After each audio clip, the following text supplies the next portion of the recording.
November, we really don't know what to expect, and that's another one that I've seen some great progression in practice. I've seen us shooting the ball better. I've seen us defensively getting a better understanding for some things, and we were really fortunate to, except for the first 5 minutes, really put a complete game together. They made those threes in the second half, and it got very iffy for a minute. Up 11 with 5 minutes to go is not a safe lead today. And Charles making that three of the corner, he's worked so hard on his three-point game. He made 2 of them today. You know, that whole starting 5 is, I think one of the announcers told me today, they appear like they're connected. They are getting more and more connected daily.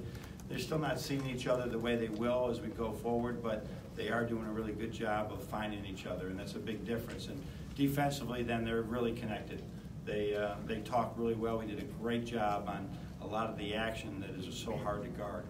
I think once we got used to their speed after the first, we couldn't simulate in practice with our scout team how fast White was going to get down the floor, how fast they were going to run into the big guys. And they got us early, but then we adjusted and we were fine. Jacob, you want to start us off? Yeah. John, Luke May, obviously had a big game last year against you guys. What do you think was the biggest difference in match tonight? And I mean, just a compliment to Isaiah and Duncan Robinson last year. Let's put it on me. Our 4-man defense last year, we were not as good at. We probably didn't emphasize it enough and what we had to do with him. And we've been emphasizing, realizing that a guy like Luke is really tough to guard because he shoots, he can post, he can play with his back to the basket, and he can really pass. And we were going into that game, we were very conscious of other elements of their game, and Luke just killed us. And we practiced a lot. We didn't talk a lot this week about their other good players, even though they're talented. We talked about Luke May for 2 straight days because he really put it on us last year. Stay here with Chris. I think with like 7 minutes to go, you contested 90% of their shots, I think was the stat. You're keeping that stat? That was ESPN. Who's keeping that stat? That's ESPN. That was Dan Murphy. So, yeah, we keep that stat. I think we were 92 at halftime. Yeah, it's just, you have to understand the patterns they're doing, and you have to understand the switching or non-switching they're doing to get that done. But the effort areas, Luke Yakut says, we're going to contest shots with every fiber of our being. He actually says that. And we do. We do. And then talk about the hustle play by Teskey. Yeah, that was a big part. I mean, we needed something going into halftime there that would have just to get us going. And because we did get up, and then all of a sudden, you know, they made a little bit of a run, and they could have scored at that last one. Teskey getting 7'1" guys don't go and get that ball like that. So he didn't shoot the ball well. He didn't shoot fouls well. He's such a huge presence for us defensively, and just, you know, how he carries himself on the court. On your right, Zach.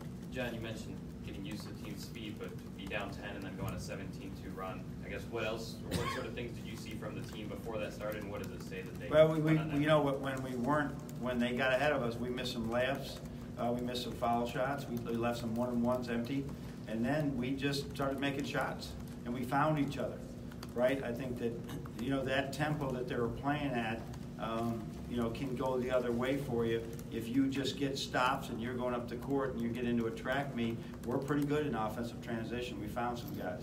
So, but we made shots. We made shots, and I've been watching the practice happen. Never enough, right? I want everybody to never miss in practice ever when they're open, but today we were really good at that. Over here on your left with Doug.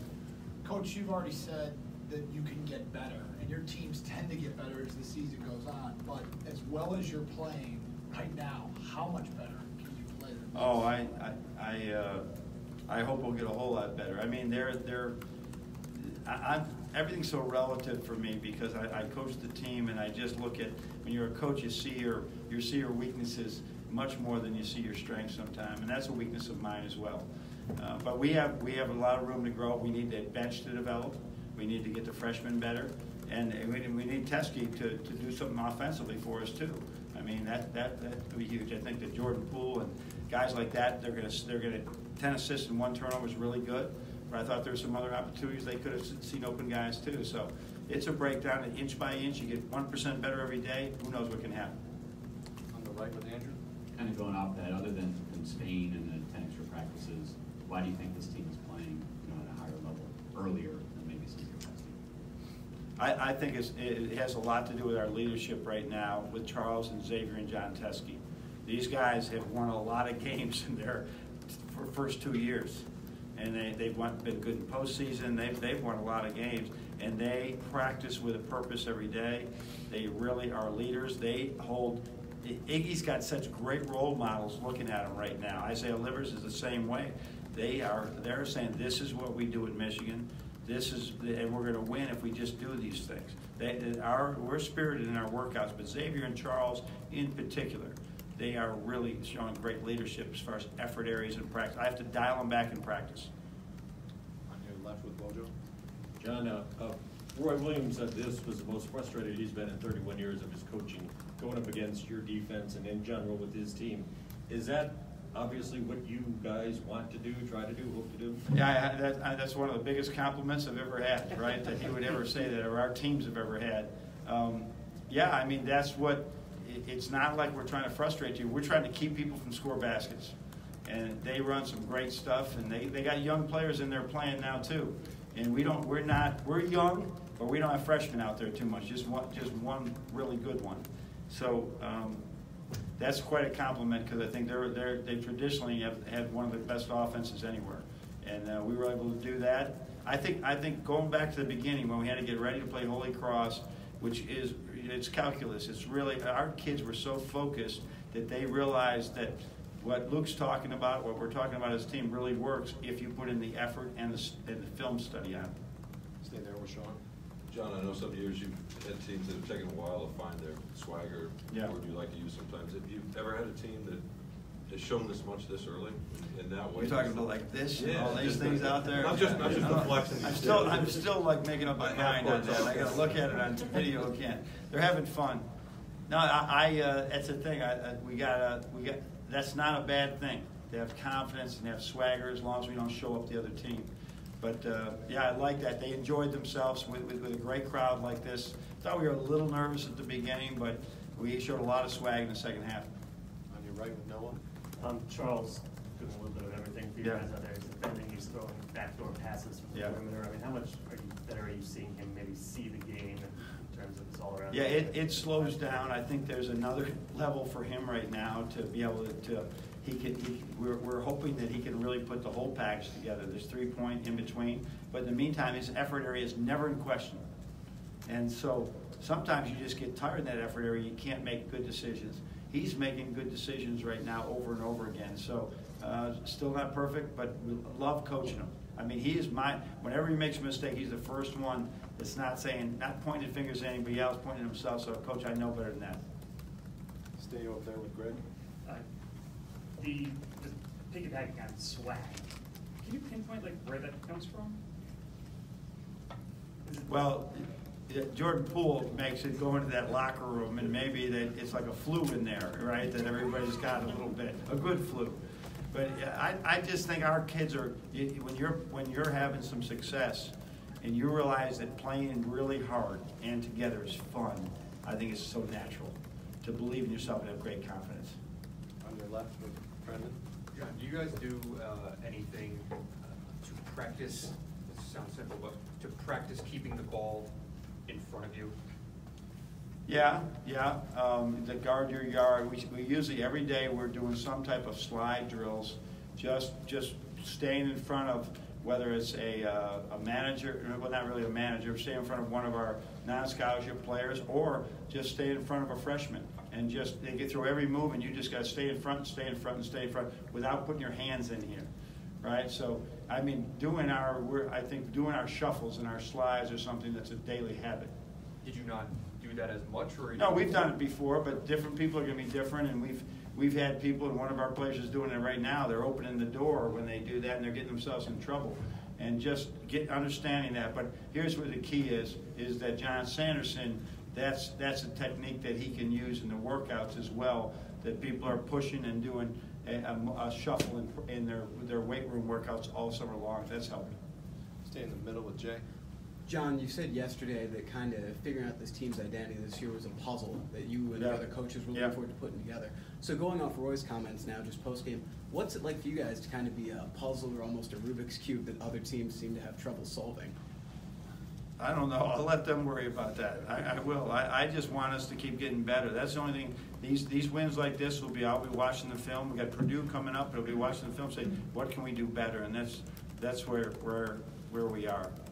You had your hand up the whole time, so make sure you got it this time. Okay. John, what did you see from Iggy tonight, especially after he kind of sparked that 17-2 run? Yeah, he's not, I don't think he is in awe of these. He's never played in an environment like that. And he's not in awe of any of that. He just comes in and performs through it. So that's a difficult matchup. Like Luke May's a tough man. Him playing, like we're playing two small forwards, and him being guarded by the other team's four-man is a tough thing. And I think we had it with Glenn Robinson. Right, we had it with Duncan Robinson. We've had a lot of four-mans that's difficult for people. Zach Novak was a tough matchup, right? Draymond Green's trying to guard Zach Novak. That's hard. So that's a position that's really very suited for Iggy this year. On your right with James. John, most teams holding North Carolina under 30 points what they average considered a good job, but Charles wasn't too pleased with it. I guess what does that say about what your players expect? Yeah, we didn't like those threes that they got late and a couple of offensive rebounds, and they're sort of scrambling. It wasn't out of their sets that they got it. But Charles has possessed the defense. He is the most, he and Xavier are the most driven defensive players I've ever coached. This is what they want to do, and the offense is sort of residual out of it. And what do you feel like is the next step or the next level for this team defensively? Have a really good practice, have a really good film session tomorrow and grow from it and get ready for a really good Purdue game. Just every single game is going to be, it is November 28th. It is a long season, and we're playing really good November basketball. And I remember last year Notre Dame being a great team and winning the Maui Classic and everything, right? And then they had an injury or whatever. Just try and get better every day, and who knows what can happen with this team. But I just want to continue with that day-to-day approach. Go back to Chris. Limiting their offensive rebounds and then the transition defense, those were keys. Can you just talk about I think the first half was really key because they didn't get many, and that was huge for us because that's the only way we got back in the game. Second half, there were some funky rebounds. They went all over the place, but that's been a big emphasis with all of us is box out, block out without fouling because they're such a long athletic team. But we really did a good job of just getting enough. And our guards rebound again. Both Jordan and Xavier had like 9 or 10 rebounds combined. That's big. When you remember how Derek Walton would go in there and rebound, that's big for us to do that way. But Teskey, Iggy, Charles, they don't mind mixing it up in there. They're not leaking out. We'll take one more with Derek. John, Xavier Simpson was all over the court tonight, making great defensive plays and patrolling the offense with great precision. Was this his best performance so far in this young season? It's tough for me to rate those two things. I mean, with the way he played at George Washington offensively was really good for him. I would have loved to see him nail that three and make all those foul shots. And it's a work in progress, and nobody works harder than him. But there's one thing that I know: when he decides to guard somebody, I think probably White making 7 threes against Texas or whoever he made them against. I forget who he made them. That's right up Xavier's alley. You mean I get to guard that guy? That's exactly what I want. Coach, that's okay, it. thanks everybody. Drive home safely.